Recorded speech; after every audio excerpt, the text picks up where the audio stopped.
পূর্ব বর্ধমান জেলার শহর বর্ধমানের বর্ধমান আদালত চত্বর থেকে বাইক চুরির সন্দেহে আটক করা হলো এক ব্যক্তিকে, সঙ্গে একটি বাইক। উল্লেখ্য, স্থানীয় মানুষজন জানায় এদিন দুপুর 12টা নাগাদ ব্যস্ততম বর্ধমান কোর্ট চত্বরে হঠাৎ ওই ব্যক্তি একটি পালসার বাইক নিয়ে দ্রুত গতিতে পালাতে গিয়ে পড়ে যায়। স্থানীয় লোকেরা তাকে তুলতে গিয়ে দেখেন তার পকেট থেকে একটা মাস্টার কি এবং বেশ কিছু চাবি বেরিয়ে আসে। স্থানীয়দের সন্দেহ হয় চুরির উদ্দেশ্যে কোর্ট চত্বরে এসেছিল। তাকে পাকড়াও করে স্থানীয় মানুষজন। তাকে জিজ্ঞাসাবাদ করলে জানা যায় তার সঙ্গে আরো এক ব্যক্তি ছিল। তাকে ধরায় সে তৎক্ষণাৎ সেখান থেকে পালিয়ে যায়। জানা যায় আটক ব্যক্তির বাড়ি শিলিগুড়ি। স্থানীয় মানুষজন গাড়ির নাম্বার চেক করলে দেখা যায় গাড়িটি বর্ধমানের নয়, হুগলি জেলার গাড়ি। তাকে প্রশ্ন করা হলে তিনি কি বললেন আপনাদের সামনে তুলে ধরছি।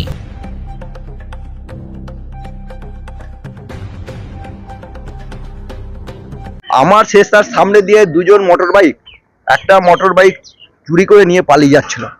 আর আমাদের গেটে এখন চাবি প্লাস হচ্ছে চেন চাবি দেওয়া আছে এবং দুটো সিকিউরিটি কন্টিনিউ গার্ড দেয়। যেহেতু আমাদের বাইক চুরি প্রায় হয় আমাদের উকিলবাবুদের, ওই ভদ্রলোককে আমাদের দেখে সন্দেহ হয় এবং আমরা পেছু পেছু ধাওয়া করি। ধাওয়া করার পর দেখা যায় উনি আমাদের হোটেলের সামনে, গোপালের হোটেলের সামনে পড়ে যাওয়ার পর আমাদের যারা কলিগ আছে বা আমাদের যারা মোহরি আছে তারা ছুটে এসে ধরে ফেলে। আর একজন টাকার ব্যাগ ছিল নিয়ে পালায়। আর ওদের কাছে ছিল চাবি খোলা যন্ত্র আর প্লাস চাবি একটা। এবার ওরা গাড়িটা কি চুরি করে নিয়ে পালাচ্ছিল মনে হচ্ছে? হ্যাঁ, চুরি একদম না, চুরি করে একদম পারফেক্ট চুরি করাই গাড়ি। কারণ এখানকার গাড়ির নাম্বারও নয়, এটার নাম্বার হচ্ছে হুগলি ডিস্ট্রিক্টের গাড়ি। তাকে ডেকে আমাদের জিআরও বাবুকে ডাকা হলো। জিআরও বাবু থেকে একজন এলেন পুলিশ অফিসার, উনি আবার থানায় ফোন করলেন। থানায় ফোন করে উনাকে আবার হ্যান্ড ওভার করে দেওয়া হলো। কজন ছিল ওরা?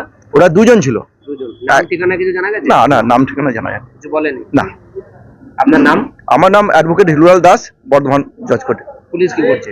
পুলিশ নিয়ে চলে গেল, বলছে চেনা লাগছে ওদের। ওখান থেকে ওই পালসার গাড়িটা প্রায় 100 স্পিড, এদিক থেকে দুজন মিলে যাচ্ছিলেন। এত স্পিডে? 100 স্পিড। মানে কাউকে যদি মারতে হয় তো আমাদের একটা লয়ার ছিল অরূপ বাবু, তাকে লাগতে বেঁচে গেল অরূপ বাবু। তখনই আমরা ছুটে যাই, আমরা ধাওয়া করি এত জোরে গাড়ি চালাচ্ছিস, ধর। যেহেতু আমাদের গেটটা বন্ধ, ওরা বেরিয়ে যেতে পারে। ঢোকার গেটটা বন্ধ, তো ওরা ওখানে দাঁড়িয়ে গিয়ে ওই যে ছেলেটি চালাচ্ছিল তার হাতে একটা ব্যাগ ছিল, সে চত্বর থেকে পালিয়ে যায়। আর আমরা একে পেছন থেকে ধরে নিই। এর কাছে কি পাওয়া যায়? এর কাছে একটা বাইক পাওয়া গেছে আর একটা ওই বাইকের হ্যান্ডেল কাটার একটা চাবি, বড় ক্লিপ টাইপের চাবি, যে কোনো মাস্টার ক্লিপ বলা নাকি শুনছি। মানে ওটা দিয়ে গাড়ি ফাড়ি খোলা যায় নাকি গাড়ির লক খুলে দেয়। ওনার মুক্তি শোনা গেল আর কি। আচ্ছা, তো ওরা কজন ছিল মোটামুটি? ওরা দুজন ছিল। একজনকে ধরা গেছে, একজন পালিয়ে গেছে। একজন পালিয়ে গেছে, একজনকে ধরা হয়েছে আর একজন পালিয়ে গেছে। আচ্ছা, ধরে আমরা পুলিশের হাতে দিই।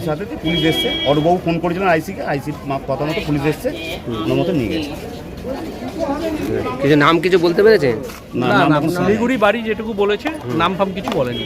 আচ্ছা, তা কি মনে হচ্ছে এদের সঙ্গে আর কেউ ছিল মনে হচ্ছে? একজন ছিল সঙ্গে, যে পালিয়ে গেছে।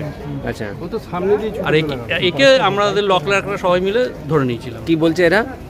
এ তো বলছে আমাকে রাস্তায় লিফট নিয়েছে, আমি গাড়ি চুরির ব্যাপারে কিছু জানি না।